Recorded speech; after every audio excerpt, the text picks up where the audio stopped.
contains may not be suitable for very young audiences. Parental guidance is recommended. Ang programang ito ay naglalabas ng sensitibong eksena at impormasyon. Striktong patnubay at gabay ng magulang ang kailangan. Mula sa programang may malayang opinyon, ang hataw sa komentaryo, walang sinisino, ang tamaan siguradong malalatayan sa kanyang gulpid gulat na pagbatikos sa mga tiwali at abusadong nanunungkulang sa pamahalaan. Ang mali laging nilalabanan, ang tama ipinaglalaban. Narito na si Ka Julan Sures sa kanyang programang Batikos, Gulpid de Gulat.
nawawalan lang tayo.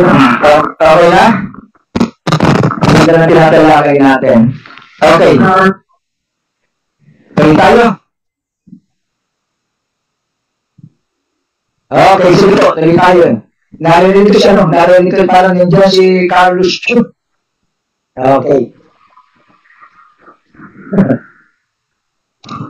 Okay, sige. Maganda yung tinatalakay natin. Okay, sige. Tuloy tayo, no? Bumabalik na. Okay.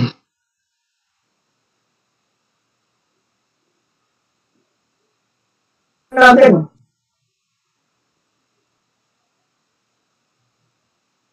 Pero tiwala ko mama eh. No, tiwala ko mama na hindi siya matatalo. No, hindi siya matatalo dahil dahil siya pinakita niya diyan sa mababang kapulungan, no? Yes.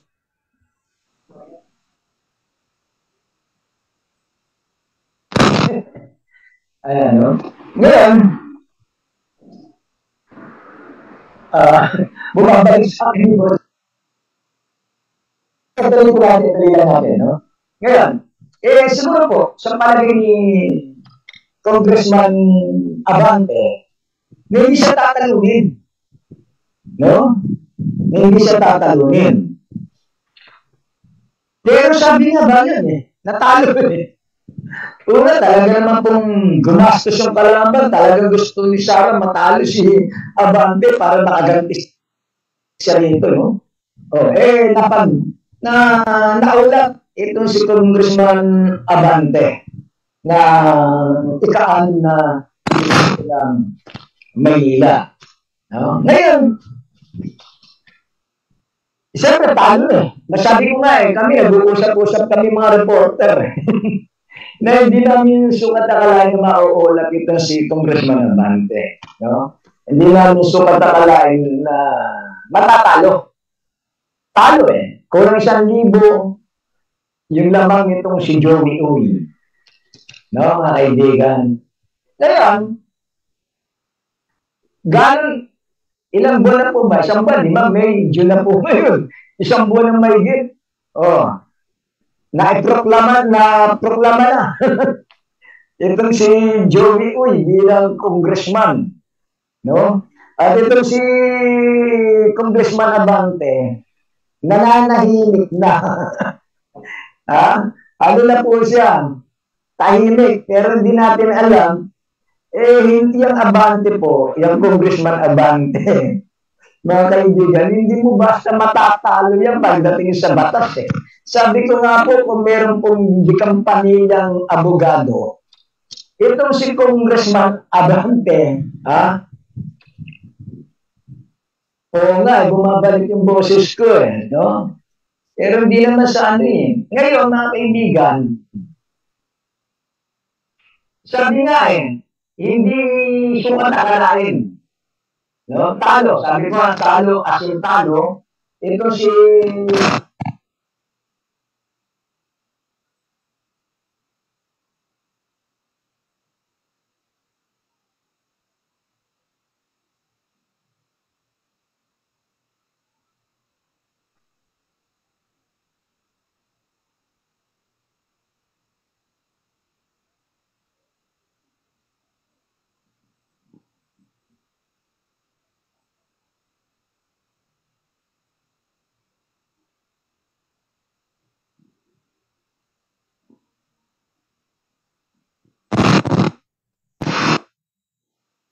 Ayan, no?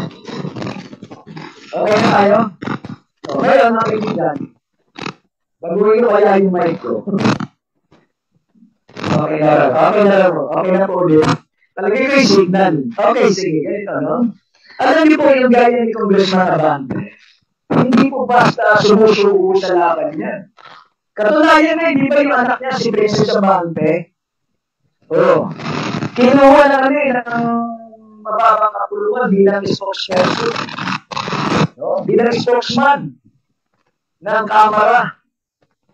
Ilang congressman ba sa Kamara? Nasa kulang, may kitatandaan, di ba? Kasama mga parties congressman. Yung siya yung tagapagsalita. May kitatandaan congressman. No? Siguro nakita po ng Kamara na itong si Princess Abante. May hubuga, may tapang, gaya po ng tatay. Kaya biglang nagkaroon na aktor ni Claire Castro sa Kamara. No? Sa katauhan ni Congressman Atty. Princess Abante. No? Ngayon, balikan po natin si Congressman Benny Abante. Sabi ko magulat na mahinig na So, ngayon po, biglang nakita na natin na nabalita. Akala ko nga fake news Ito po si Congressman, Congressman o ex-congressman? O sige, Congressman, nalakapin na pa yata itong mama Pero pinreklaman No? Pinreklaman na ng communication si kung daw nagkakamali Ito si Congressman Benny Abante. Parang hinabol sa impeachment Anyway, nilalaro natin yung kaisipan natin. Talo sabi ko nga po, talo na. At kanina, pagbukas ko ng cellphone, akala ko fake news. No? Bigla sinabi, ito po si Congressman Joey Uy, disqualified. Kasi natin disqualified, kasi hindi na nakalaban ito, wala na ibang kalaban. Kung meron na nakalaban to, ang naglaban po ng pokpokan. Ito si Abante, saka itong si Joey Uy. So maliwanag, kung madi-disqualified, ito si Joey Uy, ang papalit sa kanya, yung pumangalawa sa kanya. Yung nakalaban niya ng dikdikan. Hindi yung pangatlo, hindi yung pang-apat. No? Pero hindi pa tayo naniniwala Siyempre, kami mga reporter, tawa na kami pare-pareho. Inalam namin. Ano ba nangyari? Totoo ba ito? O fake news? Hindi totoo pa rin. Totoo ba? Bakit? Ayun. May tanong tayo kung bakit, kung ano ang nangyari. Meron po ito, meron po mga na-disqualified ko.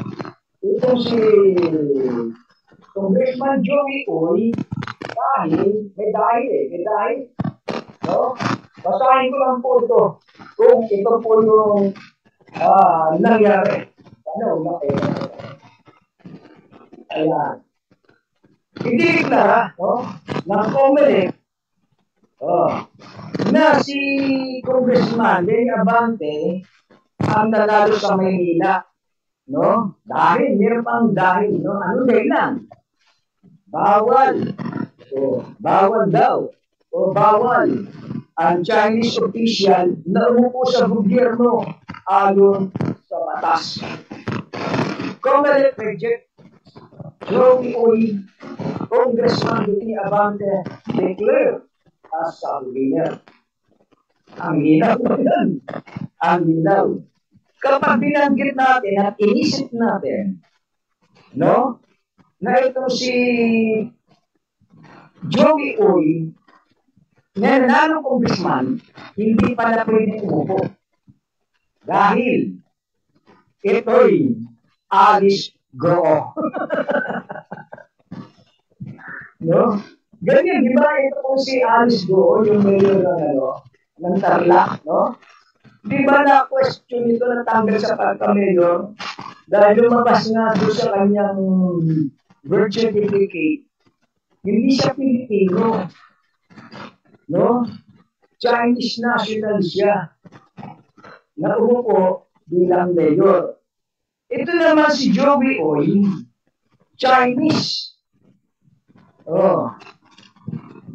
Chekwa. No? Kaya basahin ko po ito, Kaya haba. Ito po article.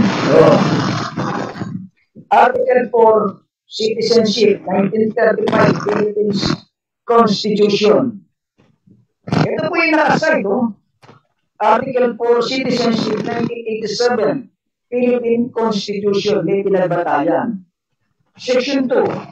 Natural-born citizens are those who are citizens of the Philippines from birth without having to perform any act to acquire or perfect their Philippine citizenship. Those who elect Philippine citizenship in accordance with paragraph section 1 hereof shall be deemed nature-born citizen. Article 6, Legislative Department 1987 Philippine Constitution. Section 6, no person shall be a member of the House Representative unless he is a natural born citizen of the Philippines. And on the day of the election, is at least 25 years of age, able to win the right and accept the party list representative, a registered voter in district in which he shall be elected and a resident thereof for a period of none less than 1 year immediately preceding of the day of the election. Disqualified Joey Uy. Kamalik revokes Joey Uy's proclamation declared Kenny Abante as a winner. Ito po yung sinasabi natin ang sakit, no? Pumapalakpak na si Isko. Pumapalakpak na si Sarah. Tapos yung kanilang manok, disqualified. Marami po niyan ba yan? Ito ang natanong. May tanong sila naman. Balansin natin ang konti. Balansin natin. Bakit?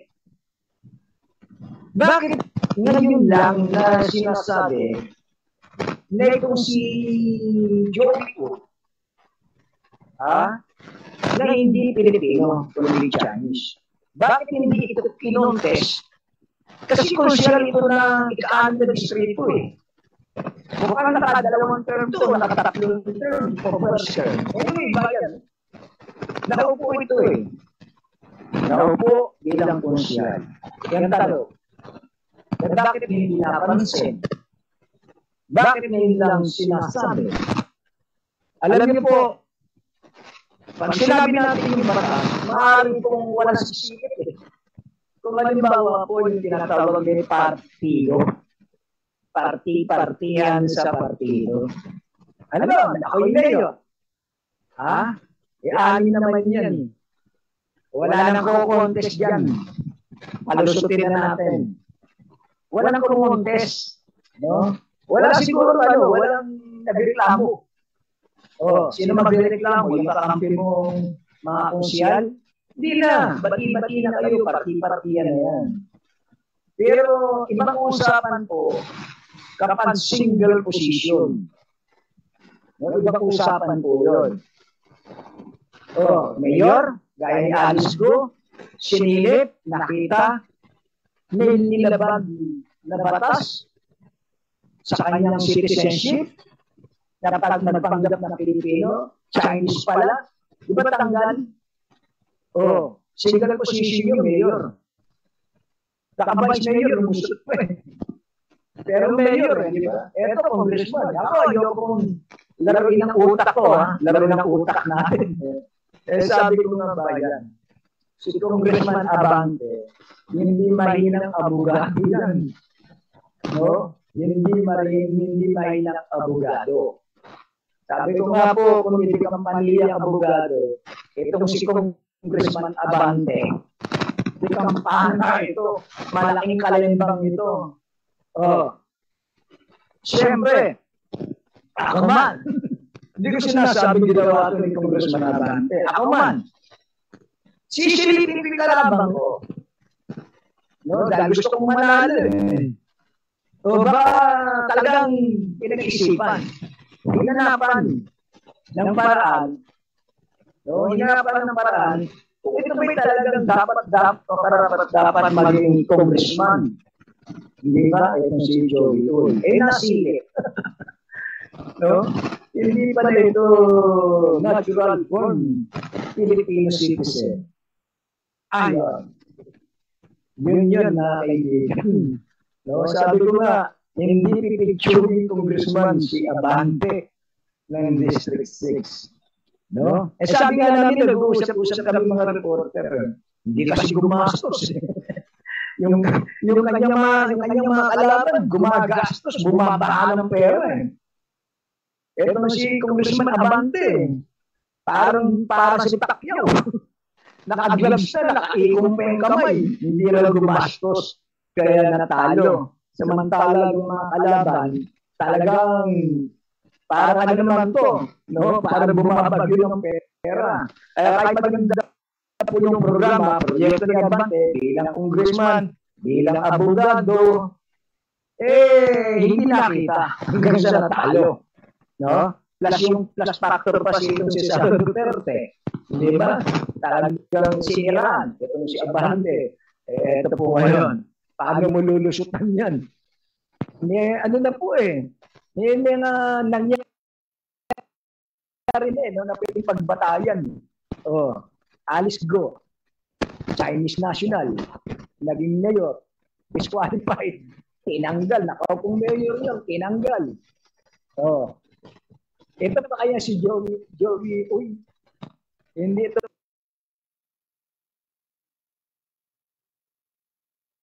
matatang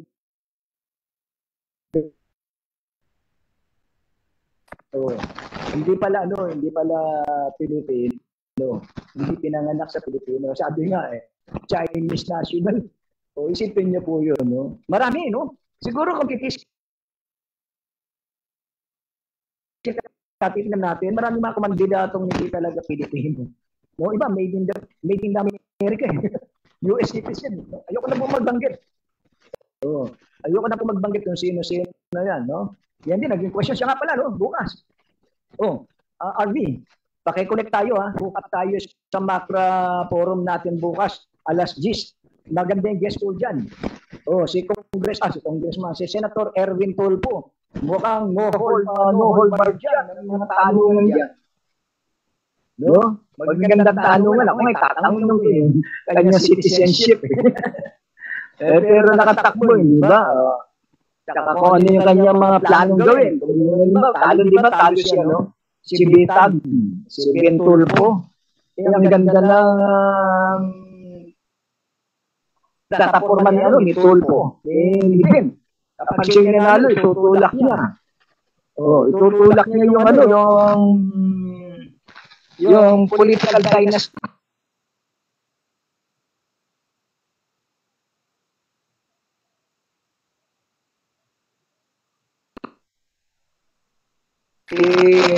Kung kay Senator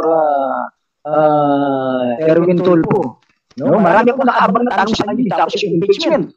Ano magiging posisyon niya dito sa impeachment laban dito kay Sara Duterte. Magandang tanungan niya bukas, no? Hook up po kayo sa Kakampi Online, no? Alas 10 na umaga yan. Kung ma-hook up ni RV, maganda yan. Maganda yung mga tanong na itatanong natin kay Senator Erwin Tulfo bukas po ng alas 10 dyan sa Harbor View Restaurant dyan sa Meros Boulevard. Anyway, mga kaibigan, tayo, no? Ito napapag-usapan. Hindi talaga natin super akalain na itong si panalo na, no? Kumbaga sa manok, sabi ko nga nakapag-itlog na yung manok. Yung manok, napisa na yung itlog, naging sisiw. Tapos yung sisiw, biglang bumalik sa pagiging itlog. At bumalik doon sa sisirapupunan ng manok. Sabi nga po yung po mga pangyayari hindi mo inaasahan, talaga naman mga kaibigan, talaga naman hindi mo sukat akalain. No? Hindi mo sukat akalain na mangyayari. Okay, sige po. Uy, naku Crocodile Month pala ngayon at Crocodile Day, yung nakaraan June 17. Ayun, kaya pala naglalabasan sila ngayon. Yung mga buhaya. Especially yung 18 senador na ayaw ma-impeach si VP Sara. No? Bakit kaya ito si Sara Duterte, wala naman pong dapat ikatakot, ikatago yung akusasyon laban sa kanya kung halimbawa na hindi naman niya ginawa, no? Harapin niya. At least tatayo siya, no? Maidepensa niya yung sarili niya. Lahat ng mga akusasyon niyo sa akin, yung 125 million na inubos ko ng 11 araw, hindi totoo yan.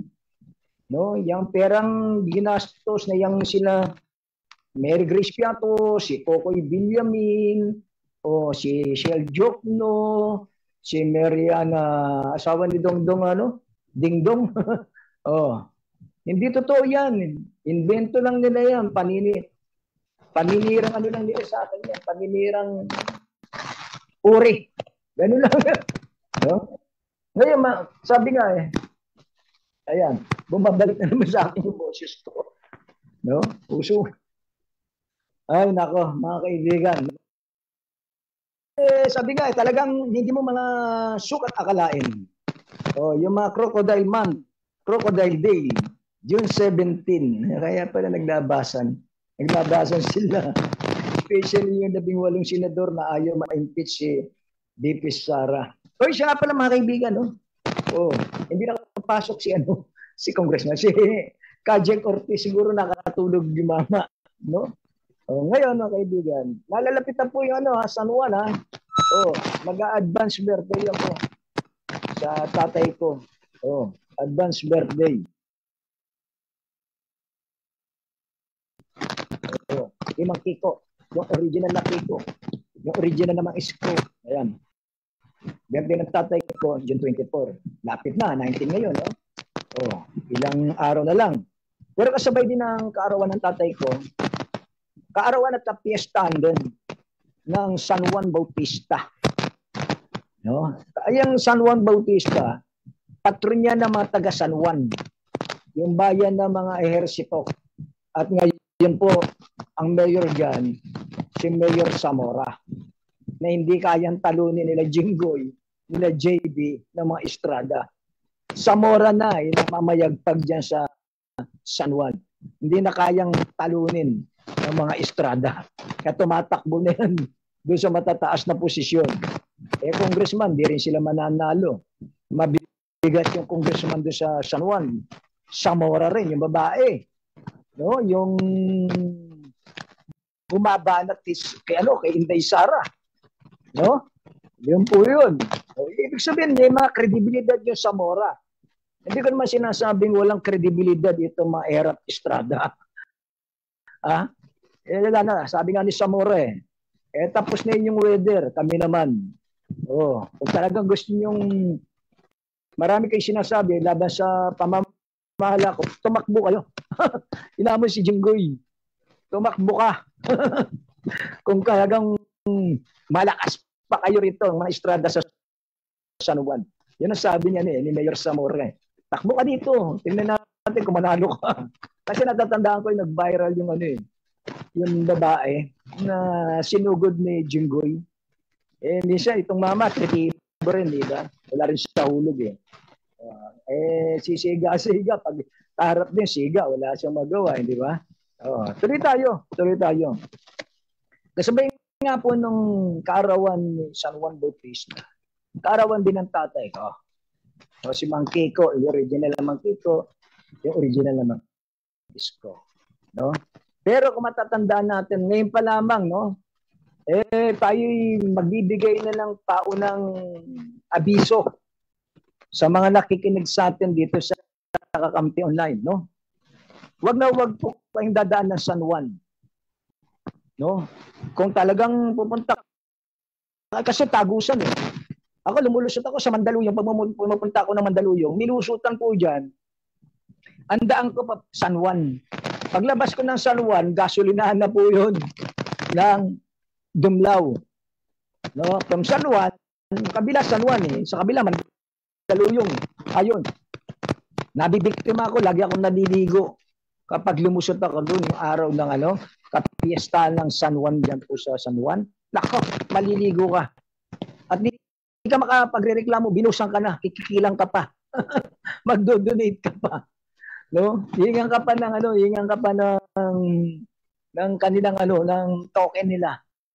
Naperwisyo ka na para nakaka-insulto, hihingan ka pa. No? At kailangan mo makibagay.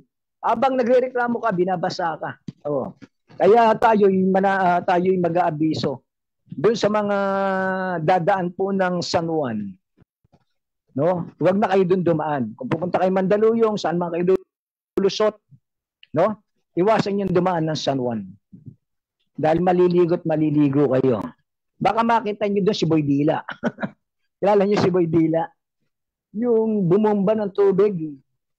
No? Tapos nidilaan habang nagrereklamo yung tao, patuloy silang binabasa. Di ba nireklamo po yan? Hanggang tinulig siya yan Sa totoo naman, hindi niyo pag-aari yung San Juan. Daanan po yan Kalsada yan Lahat ng sasakyan dumadaan dyan. Tapos pag nadaan dyan sa lugar nyo, pumupiesta sa inyo, bubuksan nyo ng tubig. Minsan bubuksan nyo pa yung bintana, bubuksan nyo pa yung pinto ng sasakyan para basahin lang yung mga tao. Mali po yun. Medyo ibang klase na po yun. Medyo na po yung personal ng ginagawa nyo. Pananadya na okay lang. Nakita nyo naglalakad, nakita nyo bukas yung buksan nyo, pero yung bubuksan nyo yung pintuan ng sasakyan, para lang basahin yung mga tao, mali po yun. Hindi maganda. Dahil sa inyo naman gawin yun, kung dadayo kayo sa ibang lugar, gaya dito sa Maynila, Quezon City, halimbawa po, kayo pupunta po ng Maynila, nagkataon na kayo'y tagad niya sa San Juan, mamimiesta kayo rito sa Tondo, bigla kayong basain ng tubig, ano mararamdaman nyo? Di ba kasi dinadayo rito Tondo Kapdesperas pa lang, marami ng tao rito. Nagpo-prosesyon, lakbay sayaw. Maraming maraming programa rin kapag fiesta.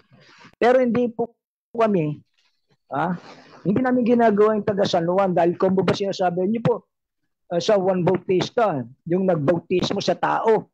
Iba naman po yung bautismo sa pinaliliguan Binubusan niyo minsan po yung tubig, ang baho Hindi ba? Pamimirwisyo sa kapwa yon. Kung ayaw niyong gawin sa inyo, huwag niyong gawin sa kapwa niyo. Hindi maganda yon, no? Ito'y paalala lamang po natin dahil June 24, di ba? San Juan. Birthday ng tatay ko. Kaya tayo, nagbibigay advice na rin sa ating mga kababayan, no? Na nakatungay rito sa Kakampi Online. Huwag na po kayong dumaan ng San Juan sa June 24. Baka makita niyo si Boy Dila. Sa bagay, si Boy Dila nakakulong pa yata. No? Sa ibang kaso. Dahil pinatawad na yata po yun. Sumikat masyado si Boy Dila. Nag-viral. Milyon yung billion Pinatawad po ni Mayor Zamora. Pero ngayon, may kaso yata ito. No? Act of lascivious business, pambabastos, pagmamaltrato. Mukhang yata kaso ngayon ito. Pero maraming Boy Dila diyan sa San Juan. Ingat po kayo. Ingat, no? Kahit po na sinasabi natin, para maging maayos po lahat, lagi tayo yung mag-iingat. Siya nga pala, no? Basahin ko lang to. Actually, nabasa ko na to. No? Binalita ko na kanina na kung saan na ito po yung tungkol sa distrito na kung saan yung inauguration ng mga bagong precinct commander PCP yung Police Community Precinct o PCP. Marami pong pinagawa rito si Congressman Valeriano. Hindi natalo ni Sara. Mga kababayan, tayo po magpapaalam na at muli tayo nagpapasalamat kay Ma'am Pineda Nicodemus. Ganyan din kay RV, no? RV, Ma'am Pe, thank you very much. At sa mga nakikinig po sa mga programang dito po sa Kakampi Online, lagi niyong tangkilikin ang lahat ng programa rito, no? Partikular yung Tinig at Pintig ni Sir Cooper Kaulugan. yung talakayang Pinoy, yata po yun. Si kasamang kumpare ko, ayan, yung mabait na kumpare ko, si paring Paski Natividad. No, abangan niyo po yung programa nila ni Ma'am Pe Pineda, Nicodemus. Muli po mga kababayan, ito po yung katropa, katondo, ka-shoutout, ka-John Ansures, dito sa programang Gulpe de Gulat, Kakampi Online, nagsasabi po, ingat po Pilipinas at mabuhay po sa bayan ng Pilipino. Salamat, Arby. Thank you very big.